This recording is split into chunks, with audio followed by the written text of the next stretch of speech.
Olá você, amante do futebol da capital catarinense, sejam todos bem-vindos para mais um podcast do Clássico e Debate, hoje aqui com Lucas Fagundes e Victor Machado, para a gente conversar um pouco sobre essa primeira rodada do Campeonato Brasileiro da Série B e já fazer uma pequena projeção aí já para a segunda rodada, que acontece hoje, terça-feira, afinal de contas, você está escutando hoje. Se você escutou quarta, você perdeu, ou você vai descobrir que a gente tem poderes místicos e o que a gente falou nesse podcast aconteceu ontem, né? Então você fica atento para que dia que você está ouvindo o nosso podcast. Ele está sendo gravado na segunda-feira, no dia 10 de agosto, mas você estará vendo a partir do dia 11, terça-feira. Por isso que hoje é a final. Hoje é a final, não. Hoje são os jogos da segunda rodada do Campeonato Brasileiro da Série B. Vamos começar a falar sobre o Avaí. O Avaí que teve melhor resultado na primeira rodada, por isso já quero dar as boas-vindas aqui ao nosso querido comentarista que fala dos assuntos do Leão, mas também da Pitaco no Figueirense, assim a gente mistura tudo que é bem divertido também. Victor Machado, uma boa noite para o amigo. Vitória importante, né, para começar o campeonato, para dar aquele primeiro pontapé em casa, né, mesmo sem torcida, mas conhece-se o gramado, pelo menos isso, e uma boa vitória do Avaí para começar essa caminhada na Série B, que vai ser difícil, né? Boa noite, Alan. Boa noite, Lucas. Boa noite a todos que nos ouvem. Eu vinha pedindo pelo menos um empate. Acreditava que o empatezinho estava bom, né? Porque a gente não sabia mais ou menos o que o Avaí podia proporcionar. Mas veio a vitória. Excelente. O Avaí jogou bem. Algumas coisas ainda para arrumar, mas acredito que o Geninho já viu isso e já sentiu uma diferença no campo. O Geninho falando muito, aquele famoso xingamento dele, pôr pra cá, pôr pra lá, e mostrando para os jogadores que suas posições, o que tem que fazer. E o Avaí jogou bem. Teve ali, claro, um sufoco ali no início ali, né? Duas bolas pro Náutico fazer, ainda bem que perdeu. É aquele famoso quem não faz leva. O Avaí foi pra cima e marcou. Eu vi um Avaí diferente, inclusive o Capa, que é um dos jogadores que eu meio mais falo assim, que falta alguma coisa, ele sabe atacar, sabe marcar, mas peca no cruzamento. Foi novamente bem em campo. Gastão Rodrigues, sempre vem pedindo ele nos outros podcasts, sempre falo que tinha que dar chance pro cara, e marcou dois. Então, Avaí mostrando que tem elenco e que se quiser jogar, vai chegar, vai brigar pelo acesso. E torcer agora, jogo contra o Paraná, né? Vai jogar duas fora. Primeira é contra o Paraná. Manter o time. Acredito ali que, como diz o Geninho, temos um elenco bom. Ele até falou, comentou, né, do Betão, que o pessoal meio que aquela corneta, aquela pergunta já cornetando, por que que o Betão é banco? Ele deixou bem claro, o Betão é um líder, para mim também é um líder, e ele precisava de uma força aérea na zaga do Avaí. Então, ele conseguiu administrar bem o time e o time se comportou também como o treinador pediu. Então, acredito que o Avaí continuar nessa pegada do primeiro jogo vai como trazer os 6 pontos, né, dos dois jogos fora de casa. O Avaí foi a campo com o Lucas Frigeri, Capa e Arnaldo nas laterais, Victor Salinas estreou, o zagueiro, numeral 41 na camisa dele, ele estreou na zaga do Avaí junto do Rafael Pereira. No meio campo, Bruno Silva, Ralf começaram ali como os volantes do Avaí, um pouquinho mais avançado já, Jonathan Renato, Valdívio e o Gaston Rodrigues lá na frente, camisa 9 para ele, autor dos dois gols do Leão, na vitória sobre o Náutico por 3-1. O outro gol do Leão foi contra, né? O Carlão acabou, o zagueiro do Náutico acabou fazendo um gol contra, por isso aí o placar 3-1. Chiesa, o camisa 9 do Timbu, foi o autor do gol, dando aí números finais à partida. Começo de partida, né, o Victor? O Náutico teve duas chances claríssimas, uma primeiro com o Jorge Henrique, que é jogador também do Figueirense, e outra do Chiesa, que levaram bastante perigo. Até eu colocaria mais erro dos atacantes do Náutico do que alguma defesa do Vitor Frigério nesse começo de jogo, né? Com certeza, o Avaí ele deu uma dormida nesses dois lances, tanto que logo depois dos dois lances o gente acabou vindo, né, que o técnico ali, o Geninho, chamou a atenção da zaga e principalmente ali de quem estava à frente da zaga, Ralf, eu vi muito dele, Bruno também, eu vi muito ele gritar para ajeitar a marcação e tirar a bola dali, tanto que teve um lance no segundo perigo de gol do Náutico ali, ele deu um grito com o Ralf pedindo pro Ralf lançar a bola para frente, sem medo de isolar, mas que fosse para frente. E também deixo claro também, assim, ó, Salinas já chegou assim meio que criticado, e eu quero deixar claro que assim, eu defendo os jogadores até um certo ponto, critico, sou corneta, mesmo quem me conhece sabe, mas eu acredito assim, ó, o cara mal chegou, então tenha calma com o jogador. Com em qualquer outro lugar, tu tem que ter calma com quem chegou.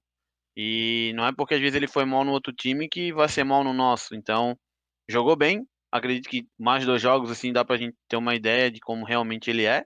E só para deixar aqui claro, né, sobre o Salinas. E as duas falhas realmente faltou os atacantes do Náutico foi mira. Porque tanto que o Chiesa ali, a hora que chutou uma das bolas, acho que foi o segundo chute que ele deu, né? Foi o primeiro, na realidade. Passou próximo do gol e realmente ele estava sozinho. Acho que cara a cara com o Frigeli ia ser difícil pegar. E é aquela velha questão, né? Quem não faz leva ainda está muito viva no futebol. Números da partida, posse de bola. A equipe do Náutico teve mais posse de bola, com 59%. O Avaí deixando a bola com o adversário, né? Uma característica que é muito dos times do Geninho. Já agora, em relações a números absolutos de finalização, o Avaí com 18, o Náutico com 12. 6 finalizações no gol pelo Avaí, 5 do Náutico. 8 finalizações para fora do Avaí, 5 do Náutico, e chutes travados, 4 do Avaí, 2 do Náutico, 6 escanteios para o Avaí, 4 para o Náutico, totalizando aí 10. Jogo faltoso também, foram 22 faltas pelo lado do Avaí, 23 pelo lado do Náutico, 4 amarelos para o time do Náutico, 3 para o Avaí. Aí são alguns números da partida para a gente dar uma pincelada, para a gente dar uma conversada sobre o Avaí, que saiu na frente, saiu vencendo no Campeonato Brasileiro da Série B, e por conta disso, também pelos 2 gols de saldo, acaba figurando aí na primeira posição depois dessa primeira rodada realizada. Daqui a pouco a gente fala um pouquinho mais sobre Avaí e Paraná. Nós vamos passar um pouquinho para conversar agora sobre o jogo do Figueirense. Figueirense enfrentou na primeira rodada a equipe do Operário Ferroviário, né? Mais conhecido comumente apenas como Operário, né? Mas o nome do time realmente é Operário Ferroviário, para quem não sabe. Então, placar de 3-1 para o Operário, o Fantasma, né? Conhecido Fantasma, e começa perdendo na Série B, começa mal o Figueirense e assustando os torcedores aí, porque o time realmente não conseguiu jogar um bom futebol contra a equipe do Operário. Por isso, já dou as boas-vindas e quero escutar Lucas Fagundes para comentar sobre o Alvinegro. Bom, boa noite a todos, boa noite Alan, boa noite Vitor, todos os nossos ouvintes aí que nos prestigiam, e realmente falar novamente sobre uma má jornada do Figueirense, né? Até fez um primeiro tempo minimamente organizado, acho que tem um ponto-chave ali no começo da partida, que foi que comumente o Mané chama de rabada, né, do Pedro Lucas ali na frente da área, então estava 0-0, poderia ser diferente ali a história do jogo, né? Então, saindo na frente, mas isso acabou não acontecendo, e tomou o primeiro gol ali numa bola da direita, em que o Douglas Coutinho subiu no meio dos 2 zagueiros, né, e mais um gol de cabeça, a zaga tomando, né? Depois, no começo do segundo tempo, teve o gol contra do Pereira, enfim, se desencontrou, tomou o terceiro, teve até outra chance do que o Sidão salvou ali com o pé, e descontou depois. Eu acredito aí que o Figueirense tem acentuado aí as dificuldades e debilidades da equipe nessas últimas duas partidas, né? Isso até assustou um pouco e vem arranhando aí uma imagem de um mínimo padrão de jogo, de uma mínima de um time casinha de pobre arrumado, como diz um famoso cronista aí da capital. E isso realmente não se mostrou. Tomou 7 gols nas últimas duas partidas, mostrou muito pouca força de reação no grupo, poucas opções ali para o Márcio Coelho, que também tem mudado ali as peças, né? Botou o Pereira no meio campo, coisa que eu realmente não consigo entender muito. Não estou colocando a culpa nele, mas eu acho que é meio complicado. Eu vejo como a nossa terceira opção de zaga. Eu acho que até para elenco ele compõe bem, não, mas não vejo ele como podendo auxiliar muito no meio campo. E eu acho que a insistência com o Marquinhos hoje, talvez até para preservar um pouco física, até psicologicamente, claro que ele é um jogador experiente, mas ele tem vindo mal, né? Ele tentou abrir de novo pela direita ali em alguns momentos. Eu acho que o Guilherme, como hoje o time está no estágio atual, não pode sair desse time. Agora o Figueirense tem um jogo aí contra o Vitória, né? Para realmente fazer a vitória, né? Sem o pleonasmo aí, mas realmente fazer os 3 pontos de qualquer jeito, que se isso não acontecer, a fumaça vai ser grande no Orlando Scarpelli. Escalação da equipe do Figueirense para a gente continuar falando do Alvinegro. Sidão foi o goleiro, as laterais com o Lucas e o Brunetti, a zaga com o Alemão e o Rony, meio campo com o Pereira e o Arouca, mais um pouquinho mais avançados o Everton e o Marquinhos, lá na frente Pedro Lucas e o Diego Gonçalves. Até comentar quem entrou também para a gente dar uma falada. Entraram aí o Victor Oliveira no lugar do Brunetti, o Lucas Henrique no lugar do Everton, inclusive o Lucas que dá o passe para o gol impedido, mais gol, né, do Diego Gonçalves, já que não tem VAR na Série B. O Everton Santos entrou no lugar do Pedro Lucas, o Guilherme entrou no lugar do Marquinho e o Keké entrou no lugar do Arouca, já aí num desespero um pouco de tentar jogar o time para frente de qualquer maneira do treinador Márcio Coelho, quando já perdia por 3-0, né? 3-0, né? Quando ele entra o Keké, porque o Keké já entra Sim, no finalzinho do jogo, tava 3 já. não tem muito o que fazer. Pois é. A gente falando do Figueirense, Lucas, é complicada a situação de uma zaga que toma 7 gols e uma zaga experiente com o Alemão e Rony, né? É uma zaga que por si só são dois zagueiros que não podem errar como estão errando. É claro que isso também pesa um pouquinho no meio campo, que tem que dar o primeiro combate nesse setor defensivo, mas um time frágil defensivamente aparece ser o Figueirense nesse momento, né, Lucas? Sim, e até essa não era a tônica ali pré-pandemia, né? Até a gente entendia que o Figueirense estava minimamente sólido ali na defesa, mas nas últimas duas partidas realmente foram bem complicadas, né? Literalmente no primeiro gol eles bateram cabeça, né? Quase bateram cabeça, literalmente. E Ô também Lucas, e o time está desequilibrado, né? nem foi o Rony com o Alemão, tá? Bate em cabeça Brunetti e Alemão, porque o Rony não nem dentro da área quase, ele estava quase saindo dentro da área, não sei onde é que ele tinha ido marcar, quem que ele tinha ido marcar, mas ele estava bem deslocado da posicionamento original do zagueiro. O Alemão tem que se deslocar para frente para tirar o buraco, aí vem também se deslocando o Brunetti O Brunetti fechando. para fechar, que é normal, mas parecem que não treinaram essa marcação de alguém vindo de encontro à bola, né? Porque o Douglas Coutinho brincou para cima dos dois zagueiros nesse cabeceio do primeiro gol do Operário. Sim, cara, cabeceou livre, né? Isso assustado. É claro que aí no segundo gol também tem a questão da. Quem vai cobrir no meio da área é o Arouca e sobra limpo. Não, terceiro, perdão. Sobra limpo ali pro jogador do Operário fazer o gol. Então, o time está desequilibrado, né? Perdeu o mínimo que tinha, que eu acreditava que tinha, né? Então, acho que tem muita coisa para mexer, principalmente ali a cabeça da área e todo o balanço defensivo, né? Entender quem que vai fechar, quem que vai acompanhar, enfim, com as pontas, o meio, e isso tá bem bagunçado na equipe.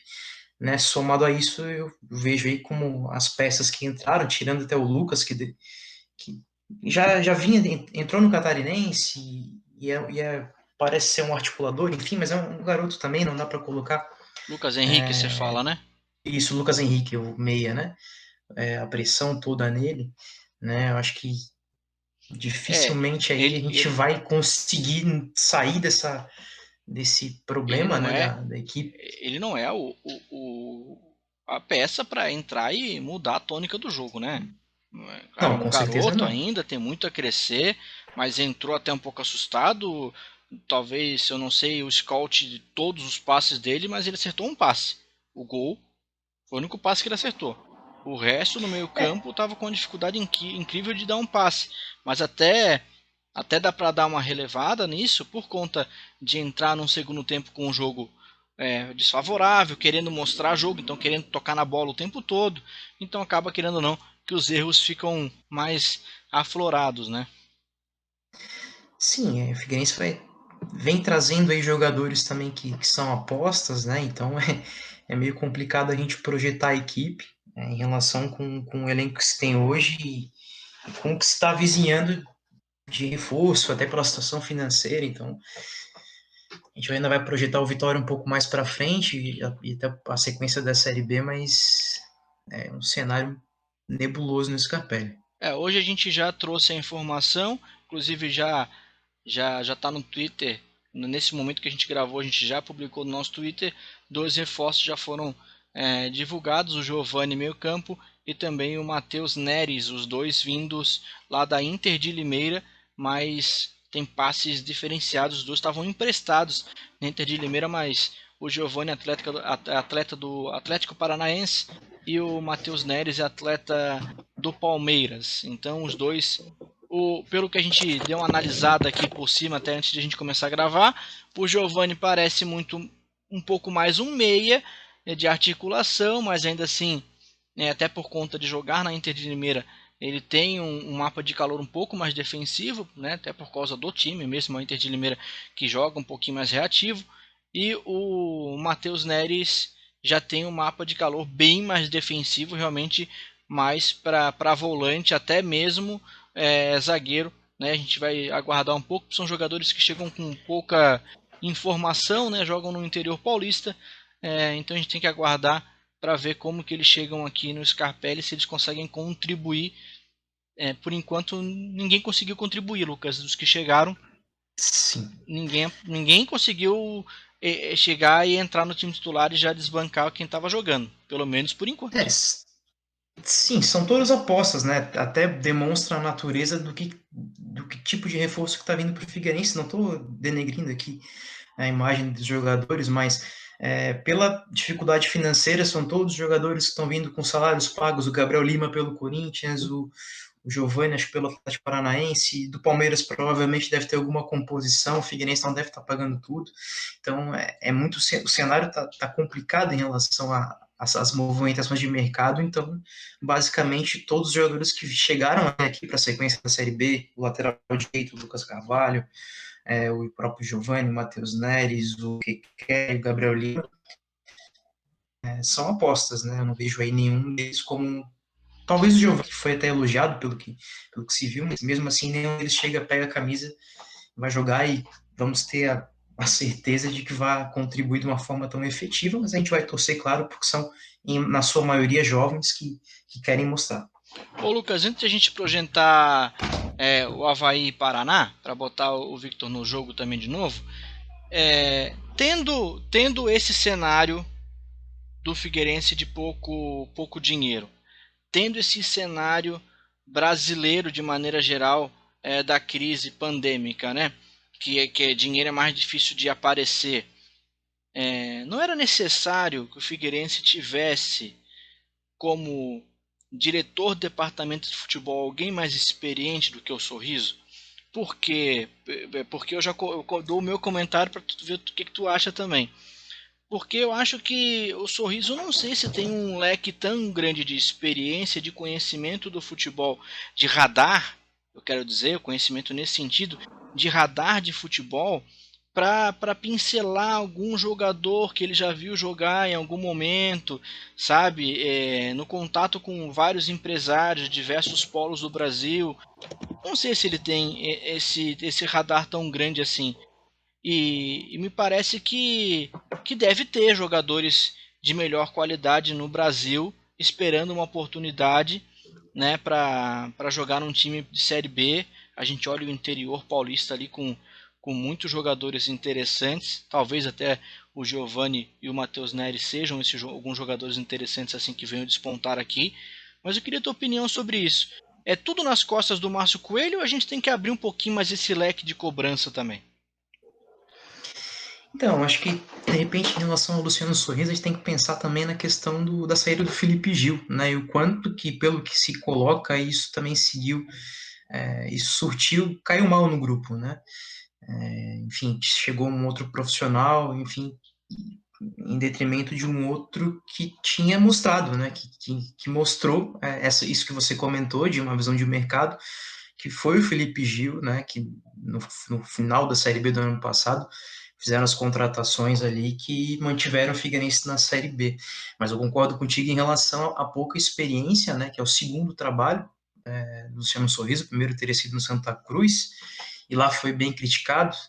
Claro que a gente sabe que torcedor sempre analisa de uma outra forma, enfim, mas eu acho que tanto a experiência e conhecimento de mercado, eu também questiono, acho que faz parte realmente do meu questionamento, como você colocou, mas eu acho que também o perfil dele, eu não vejo como alguém que tem essa percepção, enfim, de notar os ânimos do grupo, enfim, de conseguir fazer essa transição ali entre o grupo e diretoria, conseguir detectar motivos de insatisfação, enfim, eu não consigo ver o perfil do Luciano Sorriso como um gerente de futebol que vai conseguir adicionar tanto nessa gestão de vestiário, né, quanto para o conhecimento de contratação. Claro que é um pouco até cruel a gente taxar isso, mas são as percepções iniciais de um trabalho que já não começou bem, né? Então, a gente tem, claro, que esperar esses jogadores desempenharem,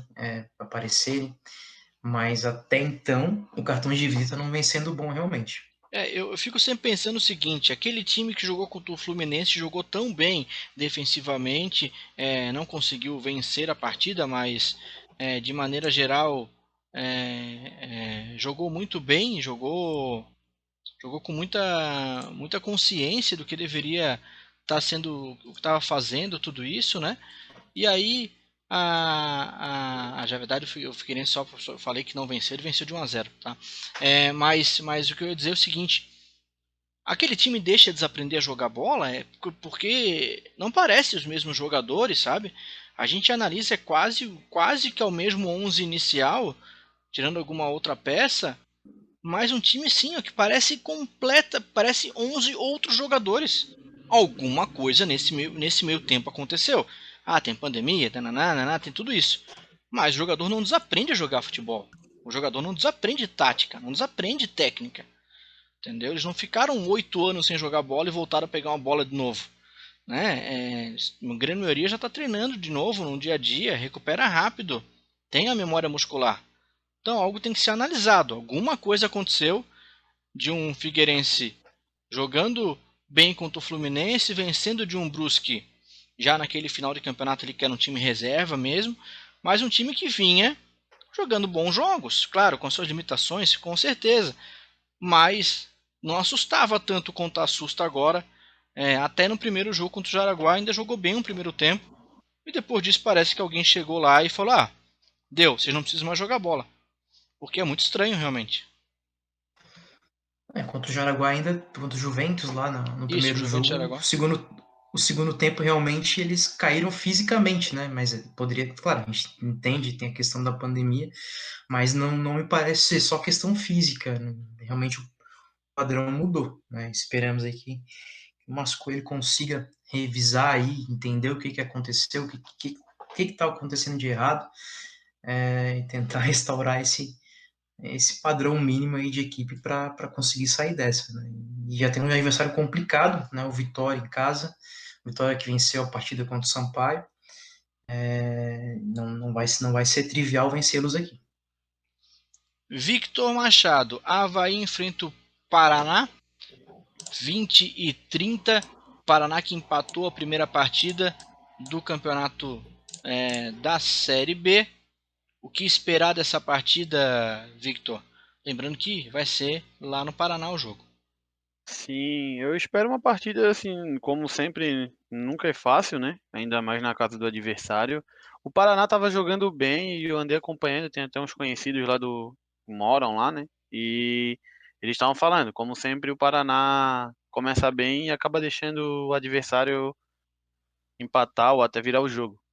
Até brinquei com eles que espero então que eles deixem o Avaí também. E mas é um jogo como todos os outros, né? A futebol é uma caixinha de surpresa, né? Então eu penso que o Avaí tem que já entrar com o time que começou aqui contra o Náutico, não inventar, né? Espero, acredito que o Geninho não vai fazer isso, então vai entrar o time, vai ser o mesmo. Talvez ele mude alguma coisa ali na zaga, talvez não precise tanto numa zaga tão alta, então ele consiga entrar com o Betão, mas acredito que como todos os jogos da série B são difíceis, então espero que o Avaí se mantenha com aquela calma e a raça que teve aqui, que eu até falo, até o Henrique Santos pega no meu pé, diz que não acredita muito nesse negócio de raça, mas eu acredito que todo jogador ele tem que se dedicar ao clube que tá pagando, o clube que tá dando a chance para ele mostrar o que ele sabe, ou até o que não sabe, mas então joga com vontade. Então é mais um jogo para o Avaí entrar em campo e trazer os 3 pontos para Florianópolis. Lembrando que o Paraná empatou com o Confiança, que foi um dos times que subiu da Série C. Então, placar de 2-2, Paraná e Confiança, no Sergipe, né? E agora joga em casa E essa segunda rodada. Confiança esse, que se eu não me engano, é o time do ex-atleta do Avaí, né? Eu também fugiu o nome dele agora. Pera aí, mas eu já descubro. Ex-atleta do Avaí. Deixa eu ver o que você está querendo dizer. André Moritz. Ah, boa. Quase que não veio, hein? Puxou Demorou. puxou pelo rabinho essa agora. André Moritz, exatamente. Lá Compõe o no elenco. Confiança. Nesse elenco do Confiança, já que eu entrei aqui só pra gente ver, tem um jogador famoso também que passou aqui no Scarpelli, que é o Nirley. O Lucas deve lembrar dele. O Nirley joga lá no Confiança. Deixa eu ver se tem mais algum nome conhecido nosso aqui. Grandes lembranças desse Mas um jogador. detalhe, né? Nessa Série B, Fala. não, falando nessa Série B, tu encontra alguns jogadores que passaram por aqui, tipo, no Operário tinha o Pedro Quem jogador do Sim, Avaí, saiu e machucado, continua, inclusive. e continua dodói, né? Continua. Porque aqui saía porque machucava, daí quando foi pro Curitiba também saía porque machucava, e no Operário Ele nada mudou. durou 14 minutos ele em campo. Joga Aí. também lá só pra gente finalizar aqui o Confiança que deu aquele chabu, assim, pra gente ver. O Moraes também, ex-Vasco da Gama já, com 90 anos já. Porque ele era jovem quando jogava no Vasco, né? Agora. Vou dar uma só passadinha pelo Paraná pra gente dar uma olhada no elenco, até pra começo de Série B, a gente tá voltando, né, ao ritmo das competições e até com certo atraso, digamos assim, né? Então a gente vai conhecendo os jogadores dos clubes, né, com um pouco mais lento do que antigamente. Nomes conhecidos nossos aqui, por enquanto, no meu olhar, nenhum. Tem um jogador interessante lá no Paraná, que é o Renan Bressan. Renan Bressan, se vocês não sabem, ele é naturalizado bielorrusso. Já jogou inclusive pela seleção de Belarus. Renan Bressan, ele está jogando lá no Paraná Clube e é um bom jogador. Já jogava no Bate Borisov, que é o melhor time de Belarus. Primeiro jogo, como eu Tem um falei, né? ex-Avaí no Paraná. Diga, quem é? Salazar. Ah, o Zagueiro Salazar, verdade. colombiano, 2 metros de altura. Ah, é verdade. Verdade, Me passou aqui e eu não verdade. vi. Verdade. O pessoal gira, né? O pessoal vem pro Brasil, começa a girar. É interessante, vira e mexe, a gente olha o elenco e descobre que um jogador tá jogando aí em algum time, a gente nem lembrava mais dele. Tem o Biteco também, né? Que é o irmão do Matheus Biteco, que faleceu no acidente da Chapecoense. Ele já tá há um bom tempo lá, né? Acho que ele tá uns 3 anos lá, pelo menos. Guilherme Biteco. Exatamente. Time perigoso esse time do Paraná, o Avaí deve tomar certos cuidados. Tem como melhor jogador aí na avaliação depois da primeira partida o goleiro Alisson, seguido aí do meia Sim, não é Renan time bobo Bressan. não. E o Paraná sempre complica. Mas tem essa coisa também, né? Quanto o goleiro. Oi? É o que eu digo ali que sim, né? Geralmente quando o goleiro vai bem é porque o resto do time também não O foi time bom tá ainda. deixando chegar, né? Aquela velha máxima, né? É, No confronto direto entre os dois clubes, o retrospecto é melhor para o Avaí, com 6 vitórias contra apenas uma do Paraná e 4 empates. Aí tem Então, um detalhe também, diga. que o Paraná ele já tomou gol de dois goleiros do Avaí, né? O César Silva e o Eduardo Martini, com a ajudinha do Vento Sul. O Vento Sul é contra o Paraná, bem lembrado então. E o E César Silva que era o espero que o batedor de Frigério também pênalti, consiga né? fazer um golzinho. César Silva era batedor de pênalti, de falta, na, na mesma época que o Chilaver batia pênalti lá no Paraguai. E o Rogério Ceni estava também começando a bater pênalti, né? Ah, o Rogério Bater Ceni pênalti, aprendeu falta com o tal. César Silva, né? Oi? O Rogério Ceni aprendeu com o César Silva. Tá bom. Lembro que uma época o Wilson se encarnou em fazer isso, né? O O Wilson Wilson bateu, acho que também. uma falta, Também 2 queria. pênaltis, uma coisa assim. Também começou a querer bater. Quando o goleiro começa a querer O Volpe bater. também bateu uma aqui, não bateu? Acho que o Volpe não. Não foi o Não me O Volpe? recordo. Wilson Não. sim. O Não, Wilson Wilson foi sim aquele bateu que era do falta. São Paulo também, que veio pro Figueirense. O Denis. O Denis, Denis isso. Eles sim. estão procurando a bola dele até hoje. O Denis bateu falta. É isso. Agora vamos passar pro Figueirense para fazer um esquenta para esse jogo do Figueirense em casa na terça-feira contra o Vitória da Bahia. O Vitória, como bem já falou, o Victor venceu seu primeiro jogo na competição frente ao Sampaio Correia. 1-0 foi o placar. Retrospecto dos dois no confronto direto está bem igual. 3 vitórias para o Figueirense, 3 vitórias para o Vitória e 2 empates. Também um jogo bem perigoso para o Figueirense. O que a gente pode esperar dessa partida, Lucas?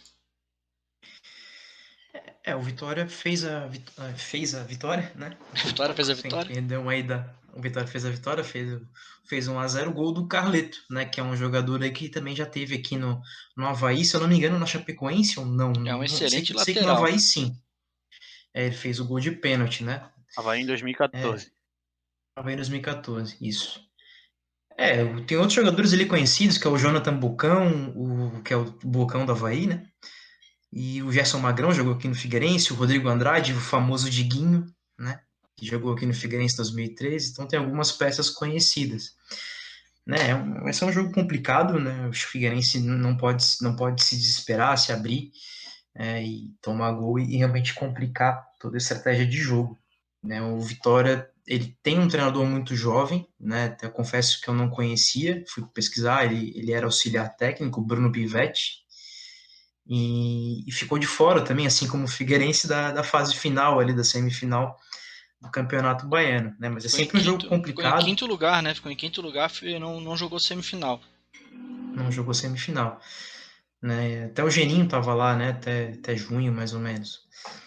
E, enfim, é sempre um jogo perigoso, né? Eu nunca lembro de jogos tranquilos com a vitória aqui. Claro que isso é histórico, isso é mais antigo. E da forma como está hoje o time, como está se comportando, todo cuidado é pouco, né? Não tem que jogar de uma forma compactada, tentando especular o jogo, não dá para partir para cima, para não se complicar, ainda mais com a irregularidade que a defesa tem mostrado, né, nesses últimas partidas. Mas é um jogo complicado realmente, e eu acredito que vai definir os rumos de uma permanência do Márcio Coelho. Tá? Se o Márcio Coelho sair desses 2 jogos sem ponto, ou com apenas 1 ponto, que depois tem Cruzeiro, né? Eu acho muito complicado ele permanecer no elenco, no comando. E aí, tendo essa perspectiva da saída do Márcio Coelho, quem seria o nome mais forte nesse momento, na sua opinião, Lucas? O nome mais comentado é o do Jorginho, né, que fez a campanha com o Juventus. Eu, particularmente, não sei se seria o mais adequado, talvez pelo trabalho que ele fez com o tipo de grupo que ele tinha lá, talvez até pudesse encaixar, né, que era um grupo mais jovem, mais rápido. Eu acho que o Figueirense poderia, com uma outra peça, e também tem jogadores jovens aqui, tem o Guilherme, tem jogadores que poderiam ajudar isso, né, com alguma outra contratação. Mas eu preferiria, né, e até pelo risco que eu acho que pode acontecer esse ano novamente, um treinador como o Emerson Maria, né, que está no Brasil de Pelotas, né? Eu gostaria de vê-lo novamente no Figueirense. A gente botou lá no nosso Twitter uma enquete exatamente sentindo esse momento do Figueirense de instabilidade do Márcio Coelho, de que se caso acontecesse a demissão dele, qual seria o nome mais aclamado, digamos assim, pela torcida. Victor, você tem um resultado final aí para passar para a gente? Sim, tem um resultado. Falando ali sobre o Emerson Maria, falam que ele ainda tem dívidas com o Figueirense, então acredito que não sei, dificultaria, eu acho, a vinda dele pro clube, né? Ele saiu bem magoado, Ah, mas, é mas, era, um dos outra, mas que o era outra Figueirense gestão, né? deve. Ô Victor, É, era outra tem isso gestão. também. Eu não sei, sinceramente eu não sei se os jogadores que saíram em dívida com a Elefante é, não voltariam a jogar no Sim, Scarpelli, sabe? Eu acho que voltariam sim. Eles não saíram com a mágoa com o clube, eles saíram com a mágoa com aquela administração sim, com a medonha que empresa, né? tava ali. Verdade. E falando ali, né? O pessoal, assim, ó, eu tinha perguntado antes ali no Twitter do Clássico em Debate pro pessoal o que que eles achavam, né? Quem poderia ser o técnico. Os nomes mais falados foi Argel, Emerson Maria e o Jorginho ali do Juventus. Ficou com 39%, o pessoal prefere o Argel. E com 32% o Jorginho. Emerson Maria ficou em terceiro com 29%.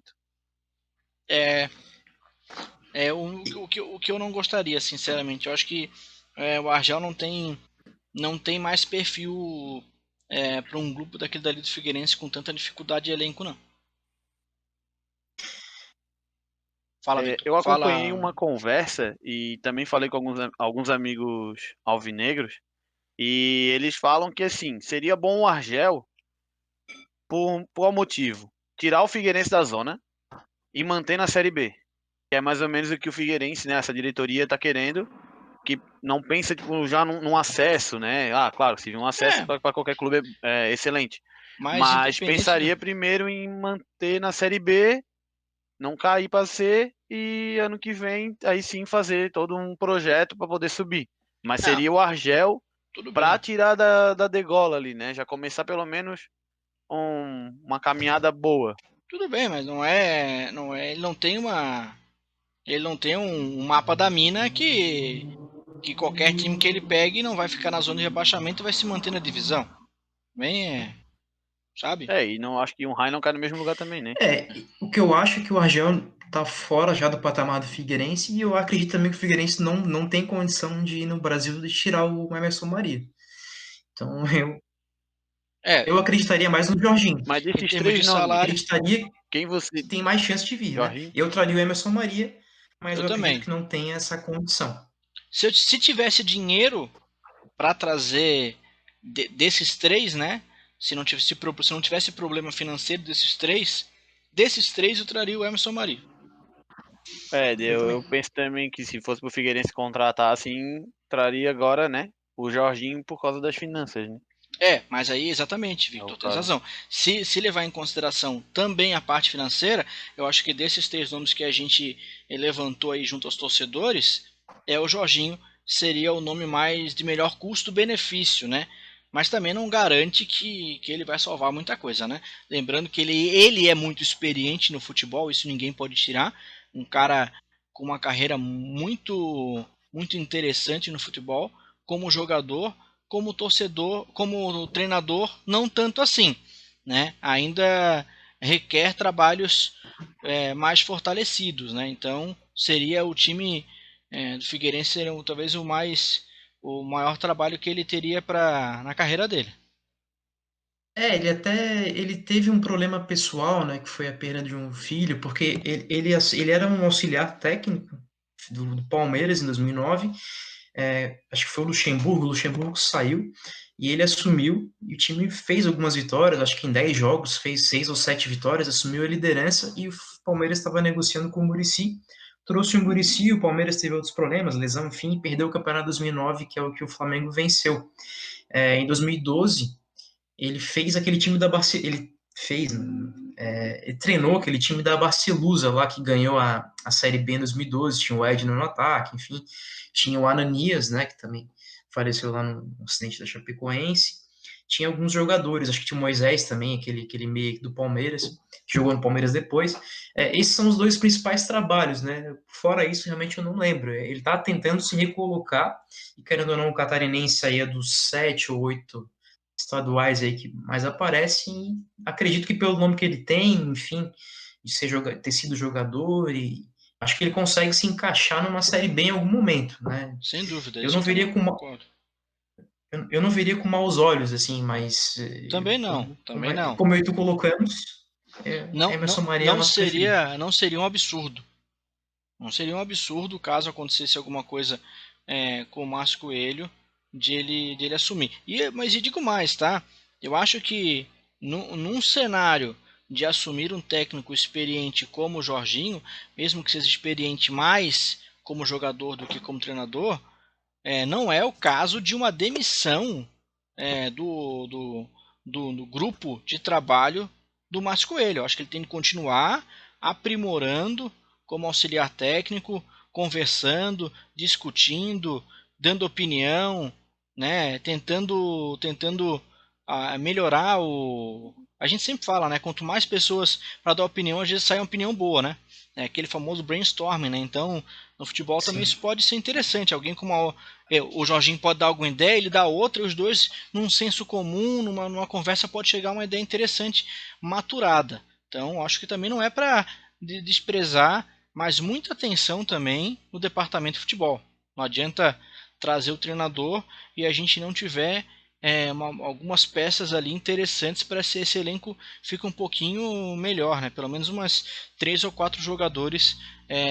Setor defensivo precisa melhorar, a gente precisa ter mais zagueiro, né? Com qualidade, porque se a gente precisar botar algum deles no banco, a gente fica com muitos jogadores jovens para entrar ali, que seja bem perigoso também. O reforço aí para grupo, eu acho que se quiser ter uma Série B minimamente tranquila, não digo nem para subir, mas para não ter problemas, assim, é bem como você colocou ali, 3 ou 4 jogadores, um lateral esquerdo, o volante chegou agora, enfim, temos que ver como é que eles vão desempenhar. Eu acredito Tem, que, por exemplo, eu o acho Lucas, difícil, o jogador do Juventus, o Luiz Henrique, né? Acho que era o Luiz Henrique, sim, que jogou muito bem o segundo jogo e estava fora no primeiro. É um jogador que cabe no elenco do Figueirense. Eu acho que a gente tem que começar sim, primeiro a olhar aqui no estado para ver se algum jogador desse ainda tá ventilado. Eu até chutei o nome, eu não sei como é que tá a condição desse jogador, se ainda tá, né, se ainda tá com contrato ou algo parecido, mas a gente, se de fato acontecer de vir o Jorginho para o Figueirense, a primeira coisa é dar uma olhada no Catarinense para ver se a gente não consegue aproveitar algum bom jogador que normalmente acaba sobrando aqui, acaba que passa por Avaí e Figueirense, os dois não olham e vão jogar no interior de São Paulo bem, vão jogar em outros lugares bem. É bem comum isso acontecer. o Luiz Henrique seria interessante, mas até o Vitor pode confirmar, ele estava em negociação avançada com o próprio Avaí, Eu ia né? comentar agora, o Avaí já tá conversando com ele, a princípio, pelo que a maioria fala, né? Estaria fechado já. É o que eu falo, tem que É, olhar primeiro Santa Catarina, depois tu olhar lá fora, né? sim, E tem outros jogadores também, né, que podem auxiliar. O aí, Ronald, né, você falou também no Avaí. e agora tem uma galera também, o pessoal tava acompanhando hoje, que começou a mexer com o pessoal lá de São Paulo também, né? Aproveitando, o Avaí está negociando com o meia Murilo Rangel, destaque do Inter de Limeira, e também o Globoesporte.com diz que Paysandu pode perder o atacante do lado de campo para o clube de Série B. O presidente nega a proposta. Vinícius Leite. Ele estaria negociando transferência para o Avaí também. Então, acredito que o Avaí já começou, já dá uma mexida, já vê com a chegada do Geninho, né? O Geninho, Geninho vai ele começar a pedir já vai jogador, né? começar a Normal, mexer. né? Isso. E aí já tá para vir essa rapaziada. O Avaí ainda consegue fazer algum tipo de investimento, alguma composição financeira. O Figueirense tem que pegar jogador sem contrato, tentar fazer jogadores que tenham um vínculo, como é o caso do Giovani, que está Precisa de vindo para o Paranaense. muito mais experiência na É, busca, né, Lucas? Muito mais não, com garimpo, certeza. né? O garimpo tem que ser muito mais refinado do que do Avaí, que tem um pouquinho mais de dinheiro. Então, nesse momento tem muito mais dinheiro, né? Ter mais dinheiro pode barganhar outros jogadores, até com contrato, alguma coisa assim, com um pouquinho mais de volúpia, né? Do que o Figueirense. Com certeza, consegue fazer negócios melhores, enfim, conseguindo direitos maiores para uma eventual venda depois, enfim, consegue fazer negócios melhores com jogadores que podem render tanto técnica quanto financeiramente. O Figueirense tem que pensar realmente nessas composições de salário, enfim, que não pode inchar muito a folha, tem que buscar negociações mais alternativas, vamos colocar assim. É isso aí. Meus queridos, mais alguma informação de Avaí e Figueirense para hoje? Não, Avaí, por hoje é só isso mesmo. Por hoje era Não, só, só que o pessoal. Avaí já chegou em Fala. Curitiba, né? Vai Pra deixar jogar. bem claro, o Avaí Já tá já lá. chegou, já tá lá na cidade pronto pra jogar. Já tá lá, e isso 9 horas da noite do dia 10, né? Quando você estiver escutando, talvez já tenha até jogado.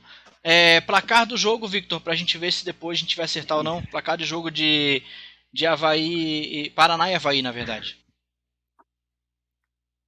Eu não gosto muito de estar falando placar, mas eu acredito na vitória do Avaí. Com o que mostrou o primeiro jogo, com esses novos ares que o Geninho trouxe, e eu deu assim, ó, notório, tu percebe que mudou, sabe? Acho que acredito que, como eu falo, coisas boas vão vir pro Avaí, mas eu acredito, eu não gosto de falar de placar, mas acredito na vitória do Avaí.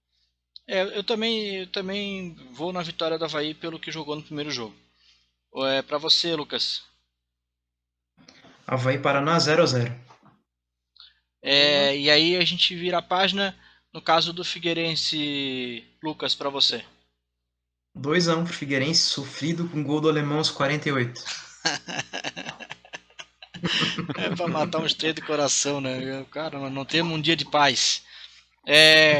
Torço muito por uma vitória do Figueirense, mas eu acho que o empate já é um excelente resultado, tendo a situação do time no momento. E pra você, Victor? Eu penso que, assim, pelo que o Figueirense vem apresentando desde o Catarinense, o primeiro jogo, o Figueirense perde pro Vitória. Os três resultados possíveis a gente fez aqui.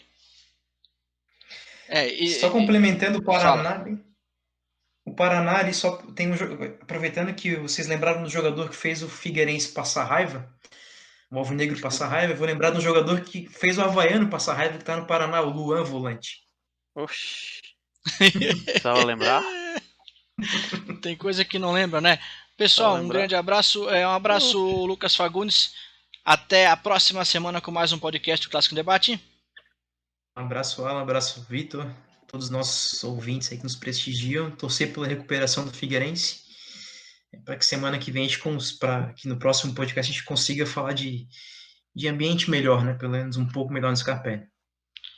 Um abraço, Vitor. Até a próxima.